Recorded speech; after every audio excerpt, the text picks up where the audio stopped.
Hello दोस्तों, स्वागत है आप सभी का हमारे यूट्यूब चैनल पर। आज हम बात कर रहे हैं अंतर्राष्ट्रीय करंट अफेयर्स फरवरी 2025 की। तो इसमें हमारा पहला टॉपिक है अरब प्रायद्वीप जो राष्ट्र है कतर।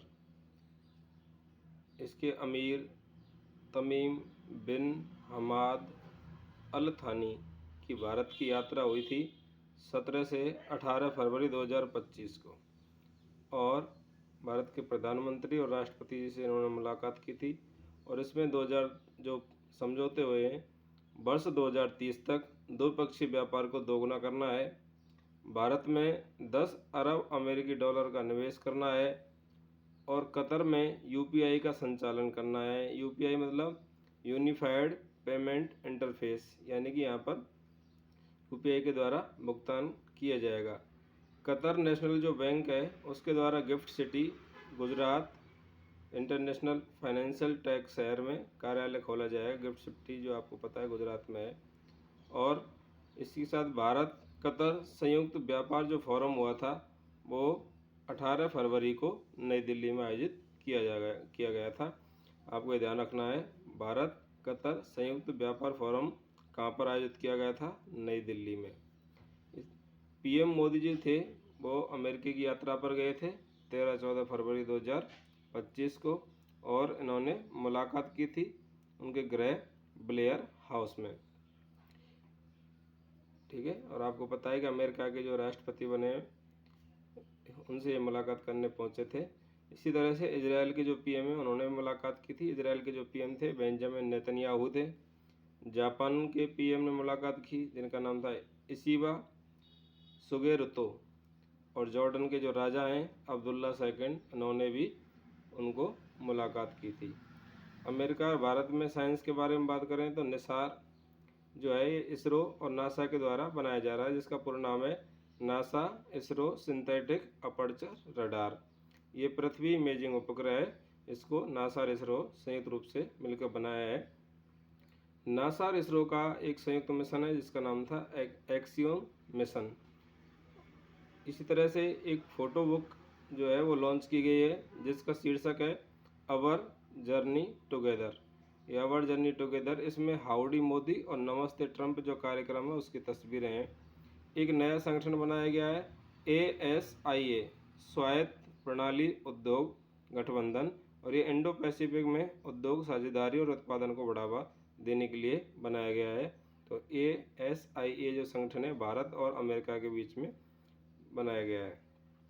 इसी के साथ में पीएम मोदी 10 से 12 फरवरी को फ्रांस की यात्रा पर गए, और वहाँ के जो राष्ट्रपति हैं फ्रांस के राष्ट्रपति एमेनुअल मैक्रोन से मुलाकात की।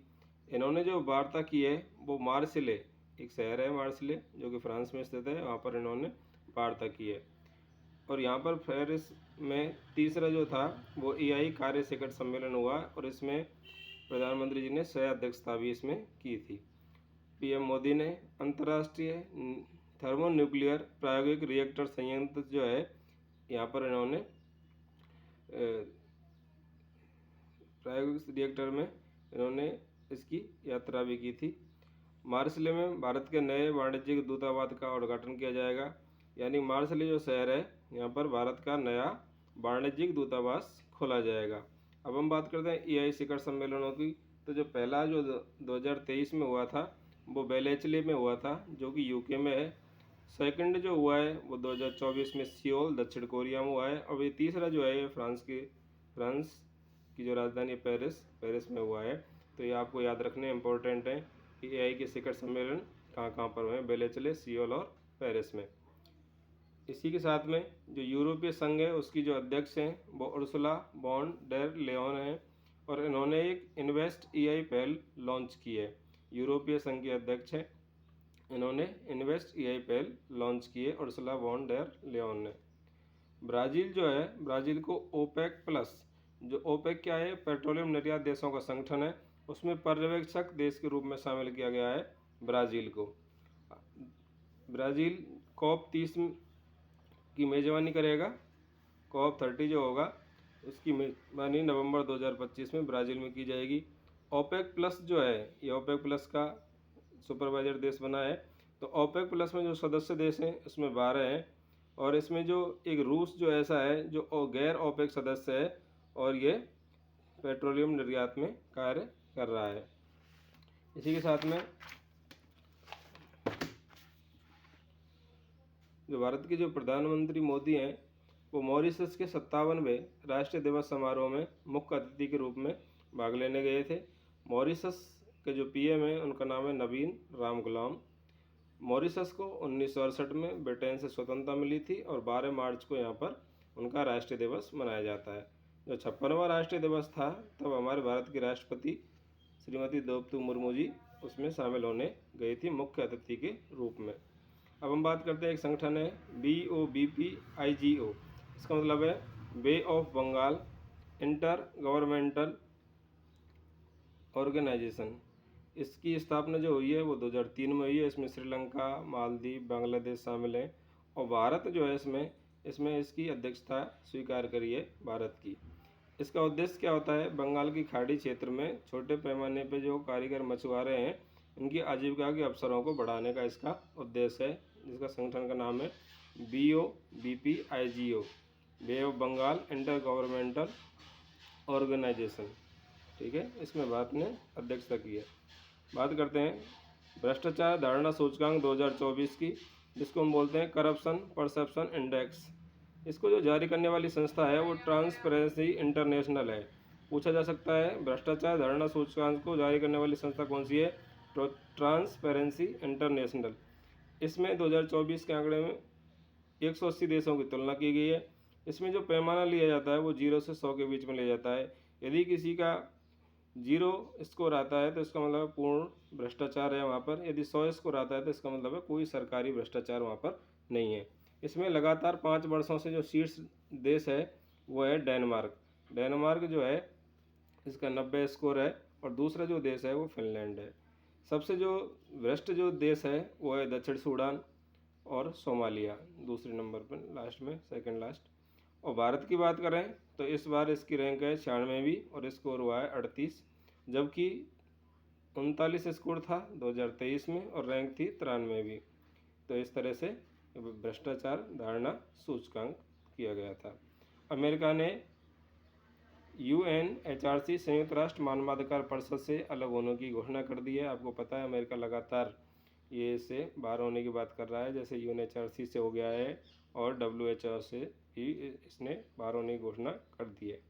बात करते हैं जलवायु जोखिम सूचकांक। इसको जो जारी करने वाली संस्था है अंतर्राष्ट्रीय पर्यावरण थिंक टैंक जर्मन वॉच के द्वारा इसको जारी किया जाता है। जारी करने वाली संस्थाओं के नाम ज़्यादा पूछे जाते हैं आजकल बड़े एग्जामों में। तो जलवायु जोखिम सूचकांक अंतर्राष्ट्रीय पर्यावरण थिंक टैंक जर्मन वॉच के द्वारा जारी किया। इसमें 6 संकेतक शामिल किए गए हैं और इसमें झेली गई चरम मौसम घटनाओं के आधार पर इसमें रैंकिंग निकाली जाती है। जिस देश ने जिस तरह की चरम घटनाएं सहन की हैं उसके आधार पर। यदि इसमें शीर्ष की बात करें 2022 में जिसने सबसे ज़्यादा चरम स्थितियां झेली हैं वो है पाकिस्तान। और यदि 1993 से 2022 के बीच में बात करें तो सर्वाधिक जो प्रभावित देश है वो था डोमिनिका। हम बात करते हैं रक्षा बजटों की। आपको पता है ग्लोबल फायर पावर इंडेक्स निकाला जाता है जिसमें सैन्य शक्ति मापी जाती है। तो सैन्य शक्ति उसी देश की ज़्यादा होती है जिसमें रक्षा बजट ज़्यादा होता है।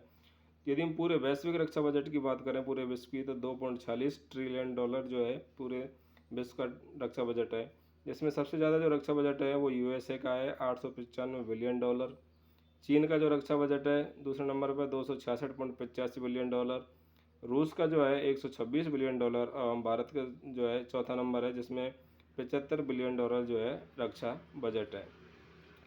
फोर्ब्स की जो सूची जारी की है जिसमें विश्व की सबसे अमीर महिला जो है वो एलिस वॉल्टन जो कि वॉलमार्ट की अध्यक्ष हैं, एलिस वॉल्टन है। जो यदि हम भारत की बात करें तो भारत की जो टॉप 10 में शामिल होने वाली एकमात्र महिला है सावित्री जिंदल जो कि JSW ग्रुप की चेयरमैन है। चीन जो है ये दक्षिण चीन सागर में समुद्र के अंदर एक अनुसंधान सेंटर खोल रहा है। जो समुद्र के अंदर जो स्पेस जो अनुसंधान स्टेशन खोले जाते हैं उनको कहते हैं डीप सी स्पेस स्टेशन। और ऐसा करने वाला चीन जो है तीसरा देश है, जिससे पहले USA और रूस जो हैं ये संयुक्त राज्य अमेरिका USA और रूस ये पहले भी खोल चुके हैं। तीसरा करने वाले जो समुद्र के अंदर अनुसंधान स्टेशन खोलेगा जिसको हम बोलते हैं डीप सी स्पेस स्टेशन। ऐसा चीन जो है करने वाला तीसरा देश बना है। जिस तरह से अमेरिका ने WHO से बाहर निकलने की घोषणा की है, उसी तरह से WHO से बाहर निकलने की घोषणा अर्जेंटीना ने भी कर दी है। और एक चीन की जो योजना है, जो BRI बोलते हैं जिसको, बिल्ट रोड इनिशिएटिव जो है, उससे बाहर निकलने की जो घोषणा करी है वो पनामा ने कर दी है। Thank you.